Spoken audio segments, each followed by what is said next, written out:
I was surprised that it started. All right. Well, we're back, and hope you're back too. If you're not, you won't know. What Nor about will we. what about their back? I hope it's strong, Strong, and not healthy hurting. back. Okay. Backaches hurt. Sure. All right. So we're continuing our study on prayer, Yes. and we're back. We studied a prayer last night, so tonight we're back to studying about a subject about prayer. Yes. All right. So tonight we're going to be looking at Matthew chapter 6, verse 5. And when you pray, you must not be like the hypocrites, for they love to stand and pray in the synagogues and at the street corners, that they may be seen by others. Truly I say to you, they have received their reward. So what we want to see in this, one of the things we want to focus on is humility. The whole reason that they're out there being a big show to everybody is because they're not humble. They think they're the big shots, and they like showing other people that they're the big shots. And Jesus tells us to not be like that. We need to stay humble and remember that the person we're talking to when we're praying is so much bigger and so much more powerful than we could ever hope to be. Yeah, and the other thing we talk about here, and he says, don't pray in the synagogues or at the street corners. So the synagogues today are churches. So he talks about they love to stand and pray in the synagogues. So if we stand and pray in our church buildings, are we doing the wrong thing? Well, I honestly think that some people who do public prayers are doing it wrong. That they are using extra words and fancy language to try and get that extra bit of attention. And that's not the point of prayer. If you have a moving prayer, or if you use the these and thous in prayer just because that's the way you've learned it and that's the way you've always done it, that's okay. We're not saying you have to change anything. But the point is not what you do, but why you do it. That's the essence of humility. It's not about whether or not you use the fancy language, it's about why you use the fancy language. And that can get a little bit tricky to determine. That's why you've kind of just got to decide for yourself, honestly, why am I doing this? Yeah, I've heard some preachers that like this too. Not not to get away from prayer too much, but I've heard some preachers who just when you're talking to them, they use $64,000 words every time you turn around, and you can't understand half of what they say without a dictionary or some sort of Bible encyclopedia to know what they're talking about.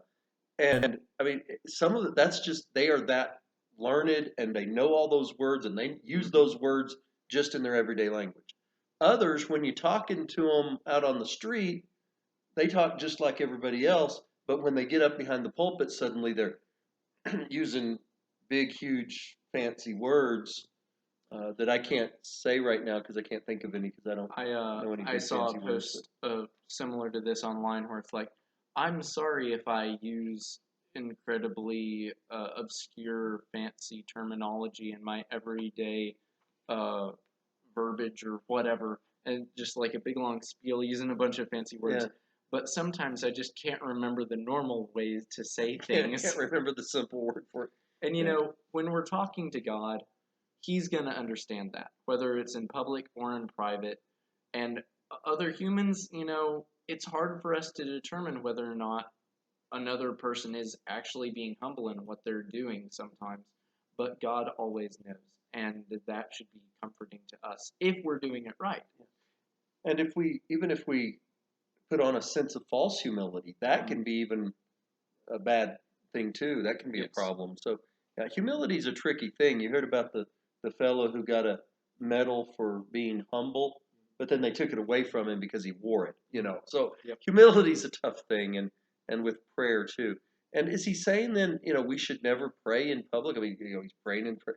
No, well, if he's saying that, then he himself was a hypocrite because Jesus on several occasions prayed in public. feeding of the So- 5,000, he prayed in front of 5,000 men and more women and children as well, just to bless some food. And So, then the feeding of the 4,000 again. yes. The same situation. So, right there, we've got basically 10,000 men alone that Jesus prayed in front of publicly. So, if it's just a full on, we're not allowed to have public prayer, then Jesus himself was a hypocrite. And we know that can't be Yeah, true. that's not the problem. And when he raised Lazarus from the dead too, he There were prayed several people there. there in front of everyone. So certainly, it's not just where we are or that there are people there. And again, the key is that they may be seen of others. It's not that that no one can ever see us pray, but that can't be our motivation to be seen.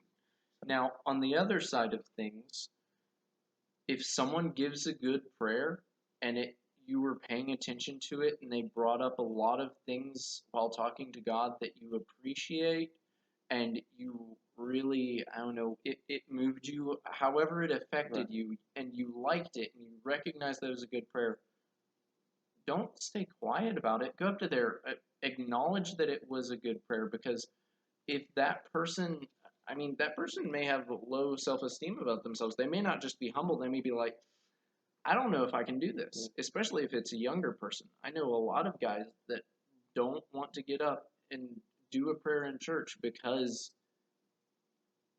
Yeah, I don't think we should avoid encouraging people, yes, or as the Bible says, give honor where honor is due.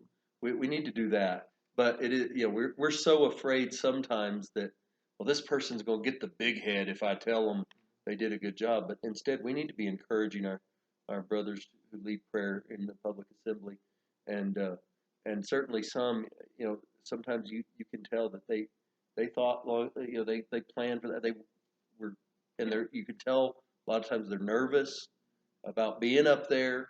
It can be very nerve wracking for some, and yet they got up there and did it anyway because they knew that the church needed to pray and needed someone to lead them in prayer. And that reminds. And another lesson. We're not going to do that tonight.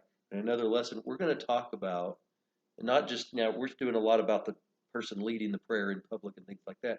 But we're going to talk about what do you do when you're out there in the pew during that public prayer and someone's leading you in prayer. How do you follow? How's that work? So we'll talk about that another time. So Yes. we expect this and finish it up. all right. If you want some biblical examples of humble prayers, and I'm assuming that some of them were public humble prayers as well. Possibly. Not sure. I haven't looked at it recently. But check out the book of Nehemiah. Last time I read through there, it hit me pretty strongly how humble his prayers were. I mean, this man is cupbearer to the king. That's pretty Yeah, and high he's up. put in the position of being the Yes. governor over the Mhm. land. Yes. So he's He almost, no matter where he went in the book of Nehemiah, as long as we know him in the book of Nehemiah, he had a lot of power. He had the authority to be a big head if he wanted to. But when he came before God and even in front of his fellow people, he was a humble man. So check out those prayers for some examples. They're really good. and I think there are a lot of other places that we could probably go to find some examples of humility in prayer, and probably we'll run across those as we continue going through and looking at prayers in the Bible as well.